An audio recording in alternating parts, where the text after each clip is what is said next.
Hi again, Deacon Rolly Como, back with you.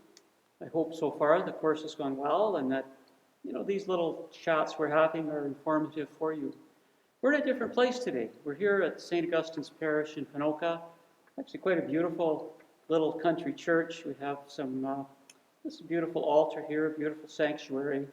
And I thought that given that we're talking about a very, very special thing today, the sacrament of marriage, matrimony, what better place would there be than to be in the presence of God, to be here in His church, here on the altar, where many weddings have happened, taken place in the presence of God.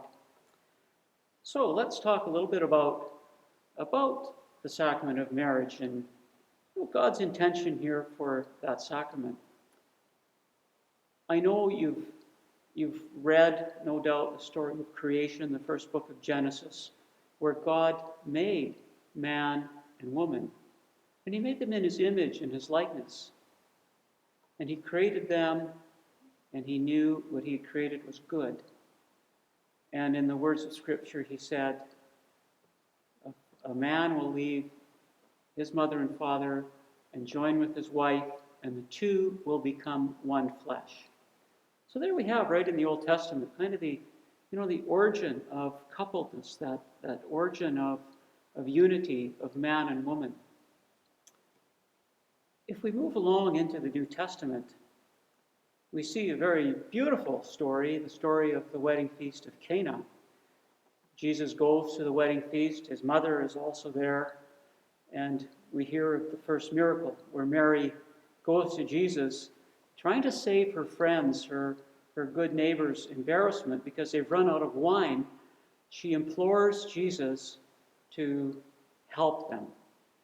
And as you know, she asks Jesus if He will make more wine. Wow, what a great miracle that is. Wouldn't we love to take Jesus to a party with us if we ran out of wine or whatever? Jesus, make some more for us. That's kind of what it was like at Cana, except the request comes from His mother. And as yet, Jesus hasn't performed a miracle. And He tells her that, my time hasn't come. And Mary, not listening to Jesus at all, turns to the servants and says, do whatever He tells you. So she expects this miracle to happen. And He does. And He changes the water into wine. And a lot of it. 6 jugs, each 25 gallons. There's 150 gallons of wine. Can you imagine what a celebration that this would have been? The point, though, is it is Jesus' first miracle. And the first miracle happens at a wedding feast. So there is a very beautiful, beautiful connection here in how Jesus sanctifies this whole sacrament by making it his coming of age, so to speak, his entry into the world through a wedding feast. There's a very beautiful thing that happens in marriage, and sometimes we miss that point, that God, who created man and woman, now allows us to share in that creation with Him. We call it procreation, but the ability for a man and a woman themselves to conceive and have children. What a beautiful gift that is. And a gift, that is just totally given to us by God. And I can't think of anything more beautiful. I do want to say this. There's sometimes when we talk about marriage, sometimes we forget it's only one of the vocations that God calls us to. So married life is there, and many people choose it. But let's remember, there's a vocation in being single. And being single calls us to, share exactly the life that Jesus Himself chose, because Jesus Himself never married. And He saw His role in His singleness to be connected so totally to the Father, to do the will of the Father. And I don't want to leave you with the impression that the married vocation is the only one. Those who choose singleness are also following Jesus' path. So I'm going to stop there for now, and we will come back in a short while to continue this discussion of matrimony. Hi, Deacon Rowley back again. So welcome to the second section on marriage. And in this section, I want to invite you to look at ways that we prepare ourselves for marriage. You know, it strikes me that we spend so much time preparing ourselves for so many other things. High school graduation might be one of those things, that we prepare for. We spend, a lot of hours looking for dresses and suits and planning, how we're going to get there and what we're going to do. And we spend a lot of time preparing for careers, too. We graduate from high school, something in mind. We start looking at colleges, at universities, post-secondary, apprenticeship, whatever. And then we invest all those years into that career. And that's good. All of that is good, and we need to do that. The point I'm trying to make is, if we invested that much time and energy into thinking about marriage, thinking about what we want in a spouse, what we want that to be in our life, maybe marriage and marriages would be more successful. Maybe they would be more long-term. Maybe there would be that strong commitment. And so let's talk a little bit about how we do that and how we prepare for it. The Catholic Church says you must have a marriage preparation course before they're going to marry you. And actually, many of the other churches are doing exactly the same thing. So you just can't walk in and say to the priest, we want to get married. Can you do it next Saturday? It's not going to happen.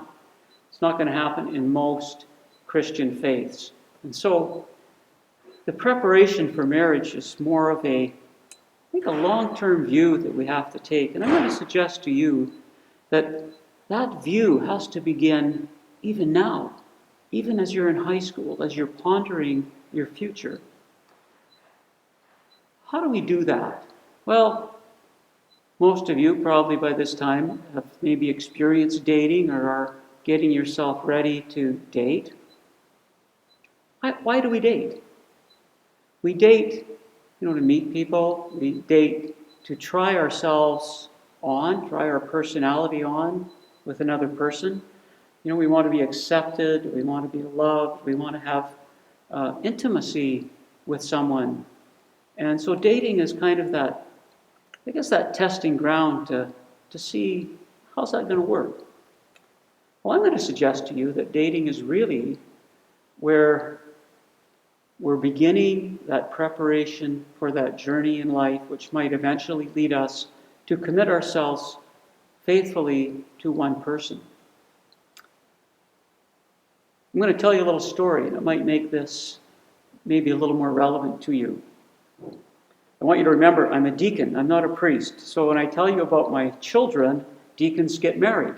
And I am married, and I have 4 children.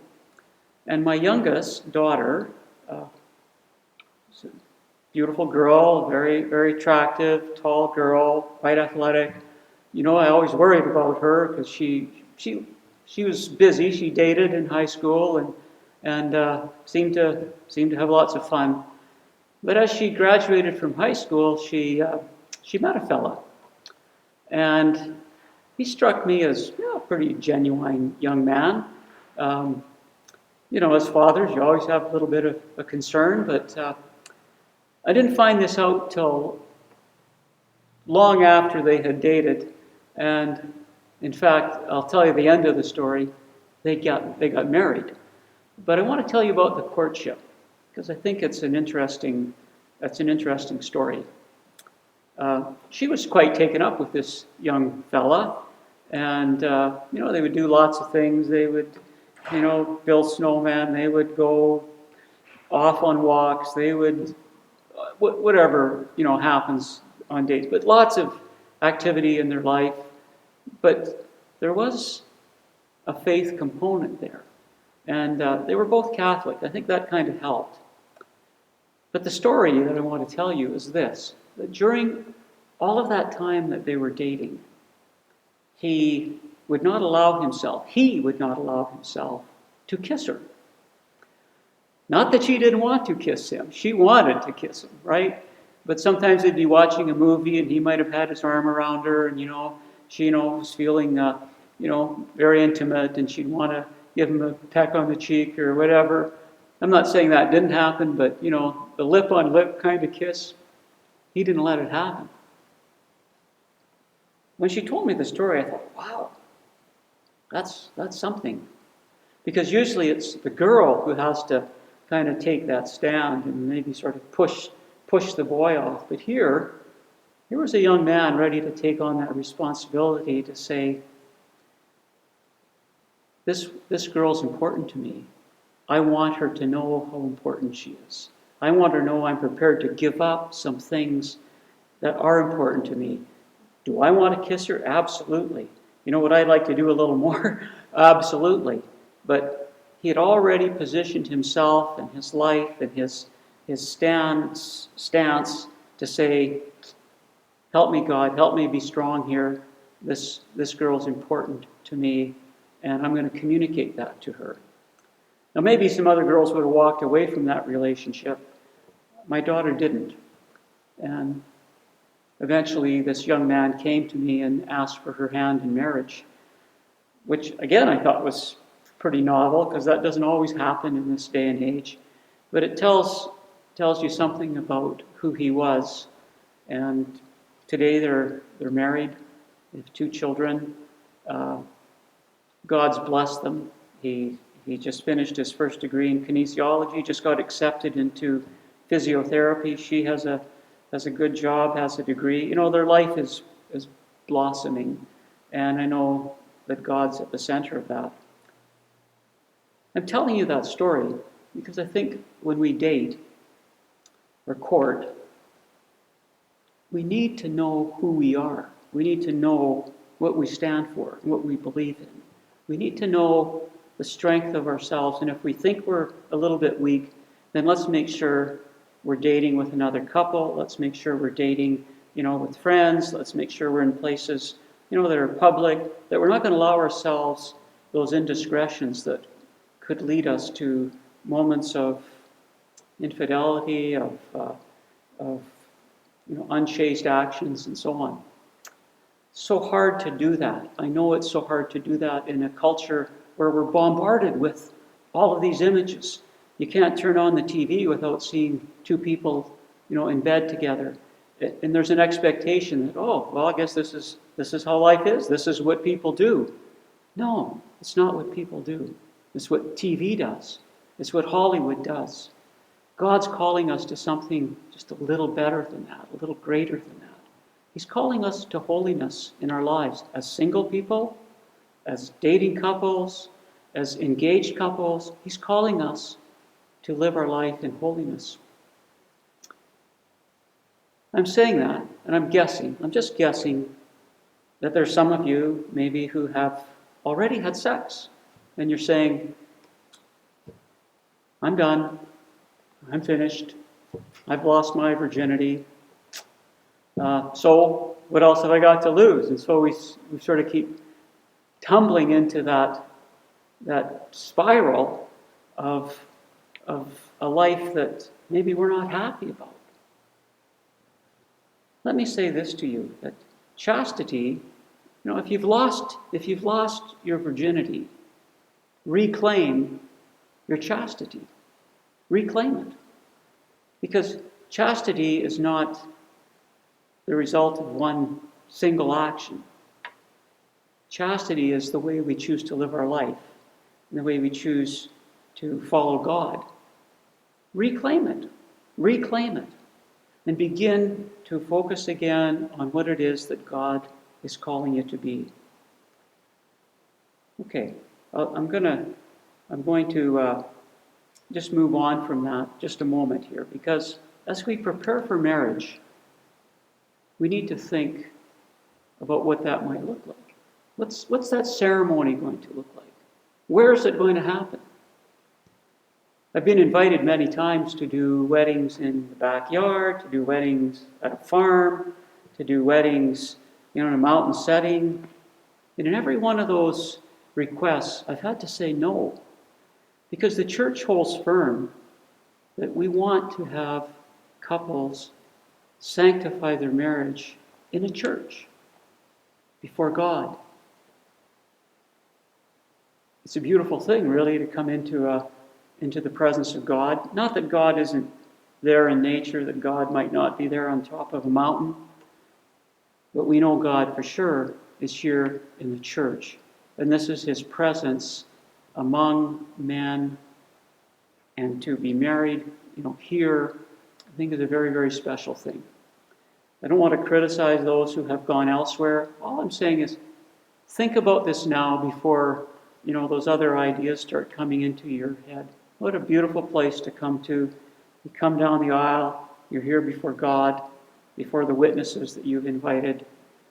Rain or shine, you're going to be sheltered because the church is, covered, and so nothing is going to interfere with that day.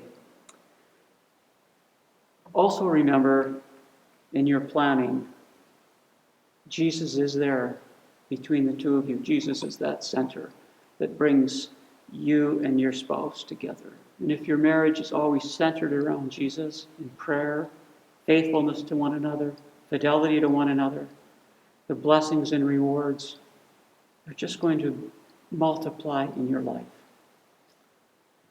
So it's not just the wedding ceremony, it's not just the dress, it's not just the guests on the list and so on. It's when you stand before God as husband and wife, that's marriage. Don't forget to invite Jesus to the wedding. Hi, welcome back. Deacon Rowley here again. This is part 3 of the marriage section, the marriage unit. And in this section, I'd like to talk a little bit about what we might consider to be broken relationships and how that affects marriages and families, children. Where's the church stand on these things? And is there healing? Can we seek some kind of peace out of all of this? Well, we know life isn't always perfect, that things happen. And certainly the church realizes that as well. And so how do we deal with relationships that have broken off with those kinds of problems? Sometimes, especially in situations of abuse, whether it's physical, emotional, sexual, it may be beneficial for that couple to be apart for a bit, to kind of work things out. We would call that separation. So they separate from each other, maybe with the time to examine their own lives, see, am I the person God wants me to be? Am I treating my spouse the way I should be treating her or him? Am I unselfish? Am I generous in my nature? All of those things. And sometimes that period of separation may be enough to say, yeah, I know where I messed up. I want to try this again. I want to try it again in a loving, caring way to see if I can give my spouse that intimacy and that love that they deserve. As you know, it doesn't always happen that way, and the church recognizes that too. So they put in place some really good programs for couples that struggle, couples that need help. One of those is called Retrouvailles. Sort of a French word, sort of like, let's do this again, let's try this again. It's quite intense. It's a whole weekend to begin with, and then it's a follow-up of 6 or 8 weeks where every Sunday you check in again with your leaders, with your team, and you talk about how it's going and about some of the issues that you're working on, and there is support in that journey. So it's a good thing. It's a good thing. And many couples have found that their whole marriage is just renewed because they've tried a little harder and they've gone at it together. Does that always work? No. But the success rate for those who have gone in there seeking that remediation and wanting it, is very high. Often, though, couples get so estranged that they don't even want to try. And as a result, they seek a divorce, they seek a split, a separation, So civilly, a divorce is a civil act. They apply for it, and they get a civil permanent divorce from one another. That doesn't suggest, though, that the church has let go of that union. The church still sees that union as a man and a woman together, even though they have a divorce. Now, albeit the church will not go to the next step, which is annulments, unless that couple is civilly divorced. So that's the first step. If someone's seeking an annulment, of course, they have to have the civil divorce in place. Well, what is an annulment, and why is it sort of unique within the Catholic Church? If we go back to our first talk about marriage, where God said, I've made man and woman, the two shall become one. The Church is pretty serious about that. And for those two not to become one, it does require a lot of study, a lot of introspection, a lot of testimony on behalf of both spouses. They sometimes even go to those who were there to witness the marriage. They would talk to the parents of both spouses. They would look at all the factors involved in the life of that couple. So it's quite intense, really intense. And once all that information has been gathered, it goes before a tribunal, which is made up of a collection of people, but for sure representatives of the Chancery Office, which would be where the center of the diocese would be. In our case here in the Red Deer area, it's the Archdiocese of Edmonton. So those recommendations or applications that are being made for annulment would go there, would appear before a tribunal once all this information is collected. What does an annulment do? Well, during that process, that collection of information and all of that data, the Church asks that couple to remain faithful, to have this fidelity, and I guess we would say chastity. In other words, they don't want them to enter into other relationships, particularly relationships that might lead to a second marriage and so on, because the Church wants all of us to remain in sacramental grace, the ability to receive the sacraments, to come to Holy Communion, to live in that period of time, in union with God and asking the grace of God to help them in where their life is going. And so a divorced person seeking an annulment wants to do this because their hope ultimately is that they would be able to remarry again in the Church and remain in the sacramental graces of the Church. So it's a process that often begins very soon after a divorce, so that if couples do meet, or a person does meet, another individual, and they want to get married, that the annulment process is well on their way or has been completed. There is a lot of information in the Catechism of the Catholic Church on some of those topics. First of all, on separation, on divorce, on annulments. And it would be good to look at that section. That whole section on marriage is pretty enriching and would probably add a lot to your knowledge about marriage, as well as some of these other factors that come into play. Let's shift gears again just a little bit, because before we complete this unit, I think it would be important to talk about some of those issues that, again, are topics of concern. And I'm kind of looking at issues of contraception, family planning, so on. We live in this culture of, I would call a mentality of contraception, where without informing our conscience, we sometimes think, well, no problem, we don't want kids right away, we want to get our careers set, we want to buy a house, we'd like to finish paying for the car, We have all these reasons that we put in front of us for not having children. And thus we think, well, contraception's okay because it fits right into our lifestyle. Well, the church takes a little different view of that.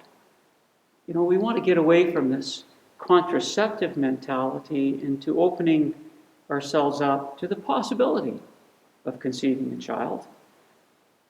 But the church is there to support families, not to dictate to families, but they want to do it in a way that we're in harmony with God and God's plan for our own bodies and God's plan for creation.